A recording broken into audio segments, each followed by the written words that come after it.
A equipe do programa Movimento da TV Câmara gravou uma série de entrevistas que serão apresentadas em episódios. Desta vez, o entrevistado é Paulo Miranda. Nós estamos aqui diante de uma obra de grande porte do Paulo Miranda. Quando foi que você realizou essa obra, Paulo? Esse trabalho foi realizado no final da década de 80, começo da década de 90, eu acho, 1989, 90. Ela foi feita para uma exposição que a gente fez em Viçosa, na Universidade de Viçosa. E essa obra ela ficava na entrada da reitoria, do espaço onde ia ser a exposição, do lado de fora. Então ela tem 6 metros mais ou menos de altura por 1,5. E é um papel, o suporte é papel e a colagem de papel. Aqui ainda não tem pigmentos, não tem nada, só colagem de papel sobre papel. E já pensando em ler uma obra, o que a gente pode ler aqui? Esse trabalho que ele girava em torno de troncos de árvores, né? Que você retratar os troncos das árvores e tal, e aí ele vai abstraindo, né? Conforme você vai trabalhando as camadas de papéis, ele ia abstraindo, ia ficando. Então, essa série, ela tem toda uma referência de fazendas, né? De madeiras, de empilhamento de madeiras. Então, basicamente, ela retrata esses empilhamentos, né? Paulo, a obra é para ser interpretada? Ela é para ser interpretada, porque o artista, na verdade, ele joga muitas referências, né, num trabalho. Então, ele parte, por exemplo, a gente parte de uma realidade, no caso que eu te falei das madeiras e tal, mas na construção, eu acho que o pensamento do artista, o clima de ateliê e tudo mais, e todas as reflexões que ele vai fazendo na construção da obra, ela vai transformando. Então ela é cheia de pensamentos, de coisas, né? A obra nunca é só aquilo que aparece, ela sempre tem alguma coisa por trás que então ela exige um a momento reflexão. de contemplação? Exige, eu acho que ela é contemplativa, né? Uma obra dessa, quanto mais você fica na frente dela, ela vai te suscitando outras coisas, né? Você vai vendo outras coisas.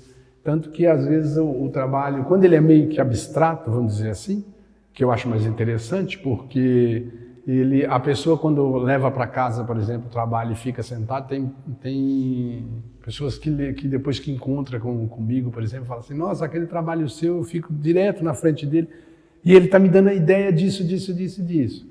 Então são coisas que o trabalho vai mostrando mesmo, né? A pessoa vai refletindo sobre aquilo e tendo as suas impressões sobre a obra. Eu acho isso fundamental. O que a sua obra provoca nas pessoas?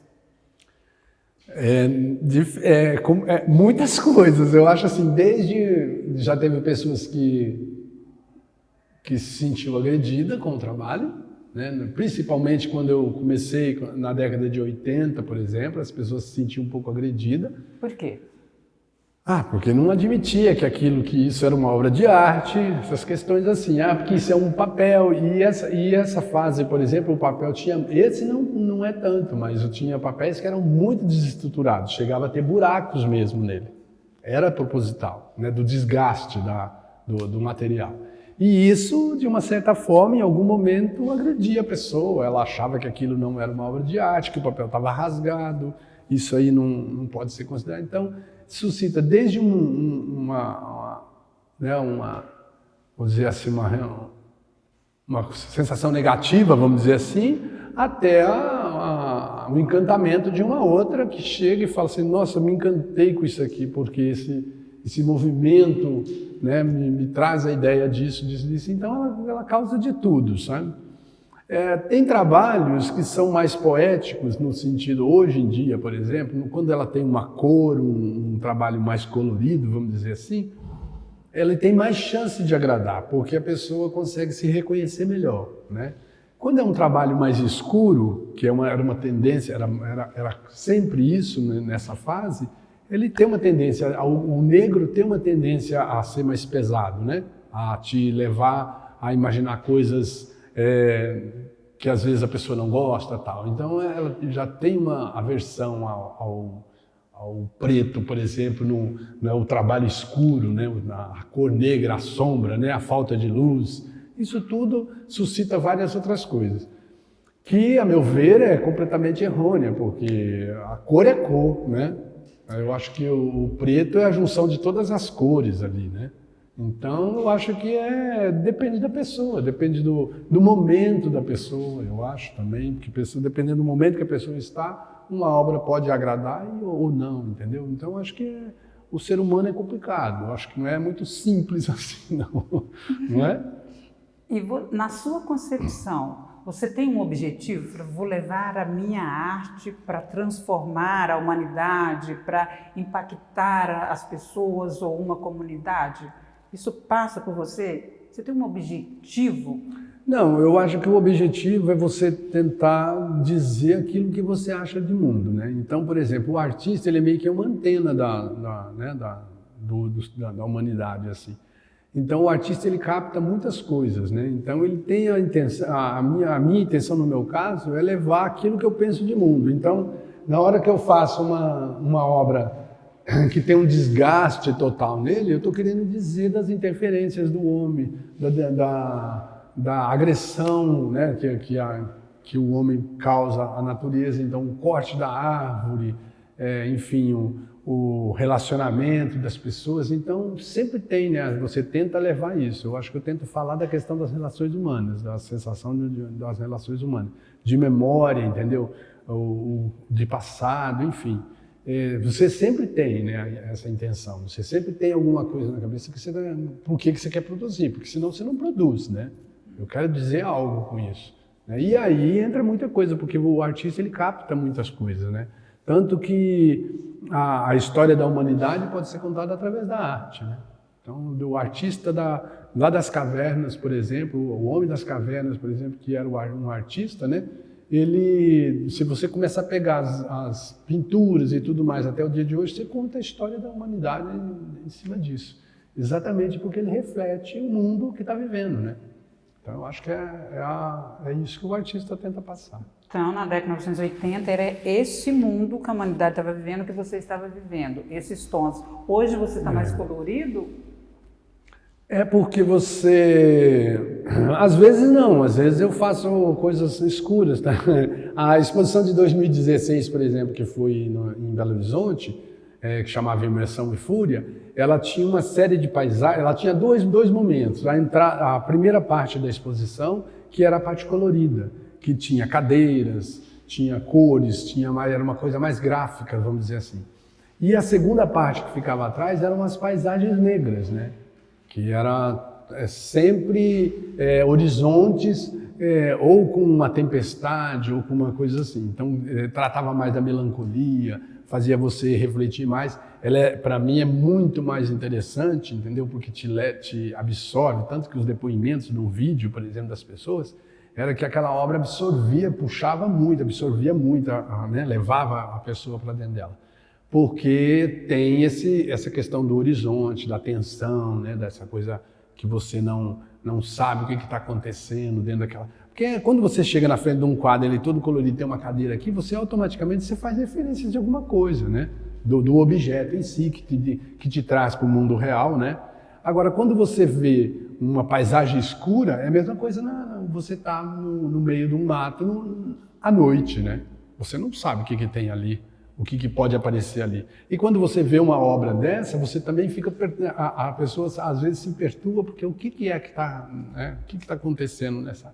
Então eu acho que isso, 2016, por exemplo, eu continuo fazendo trabalhos negros, né? Porque eu acho que a minha tendência, até pelo material que eu uso, os tons mais baixos, né? Porque a terra, que eu lido muito com pigmento natural, então a terra ela não tem cores assim, verde neon, sabe, uma coisa neon, não tem isso. São cores terrosas, são cores mais baixas, né? Então eu acho que isso influencia no trabalho, o material que você usa.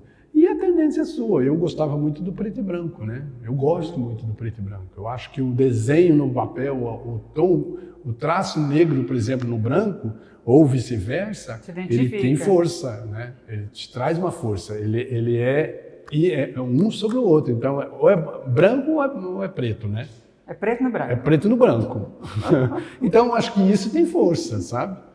E essa força, eu acho que na hora que você trabalha o preto no branco, ela aparece.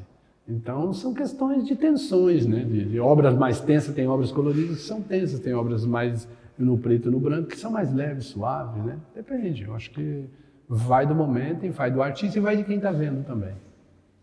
Né? Onde estão os artistas contemporâneos brasileiros? Por onde que eles circulam no país? Hoje ele está por todo lado, eu acho, porque, por exemplo, Goiânia tem muitos artistas interessantes, né? Bahia, Recife, tem muito, né? No Nordeste tem muitos artistas interessantes. Tem artista que aí a gente volta naquela conversa do artesão, que é um artista. Então, por exemplo, no Norte tem artesões que são verdadeiros artistas, que fazem obras, que são artistas, né? Não são verdadeiros, são artistas. Porque tem pessoas trabalhando, tem artistas trabalhando no país todo, né? Então, hoje você não... ele pode não aparecer como aparece um cara do eixo Rio-São Paulo, por exemplo. Porque é ali que circula a grande maioria das galerias, a grande maioria das grandes exposições, quando vem para São Paulo, ou Rio de Janeiro, quando muito Belo Horizonte, né? Então, ele pode não aparecer tanto, mas ele continua produzindo lá, continua sendo forte e continua influenciando a arte no local, que isso que é interessante, que o artista também não precisa estar todos em São Paulo, todos no Rio de Janeiro. O local, né, as cidades, os estados precisam dos artistas, né? Então tem que ter o artista que trabalha lá no Amazonas, tem que ter o que trabalha em Brasília, tem que ter o que trabalha ali, para que a arte circule e que fale de realidades diferentes. Então hoje tem artistas bons em todos os lugares, né? Eles estão por todos os lugares. Tem Rio de Janeiro, São Paulo, claro, tem muitos artistas, mas tem também em Goiás, tem no Mato Grosso, tem... Né? Eu conheço, tem amigos que em Patos de Minas que desenvolvem um trabalho bacanésimo, né? Muito interessante.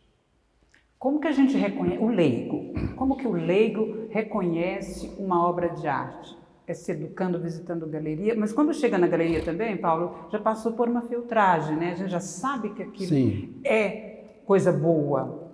E para a gente chegar e falar assim, eu também não entendi nada daquilo, será que isso é obra de arte mesmo? Será que não é?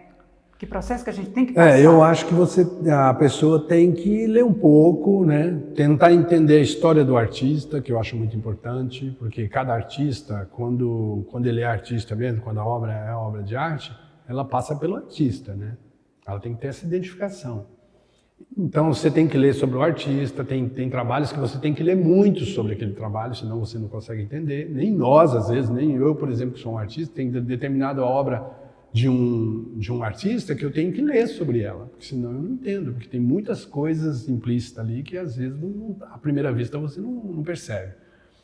E nem tudo que está na galeria é arte hoje, né? Então quando você vai numa galeria, isso não credencia a você ver obras de arte, eu acho, né? Tem que ter uma filtragem nisso, né? Porque nem tudo que está ali pode ser obra de arte, né? Mas você tem que ler, tem que estudar, tem que ver. Não pode ser aquele eu gosto ou não gosto. É lógico que se você é uma pessoa que quer comprar um trabalho para decorar a sua casa, aí você gosta ou não gosta, porque é você que vai conviver com aquilo, né? Com aquela obra. Mas para você entender adquirir uma obra como investimento, por exemplo, obra de arte hoje é investimento. Então, para você gastar um dinheiro, bom dinheiro numa obra de arte, lê primeiro, porque não adianta você gastar um dinheiro, né, numa obra que depois não vai valer nada, você não vai conseguir vender ela. Coisa. Então, se você tem em mente não desperdiçar teu dinheiro, vamos dizer assim, e fazer um investimento, então você tem que ler, conhecer o artista, ou então ter alguém que te oriente nesse sentido, né?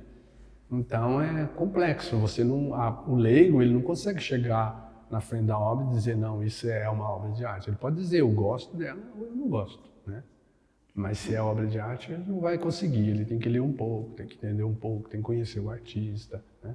Eu acho que é como tudo na vida, né? Então, a dica está aí, né? O caminho está aí para a gente reconhecer obra de arte, é estudar, é ler, é pesquisar. Encerramos mais essa, viu, Paulo? Tá. E vamos para o próximo cenário.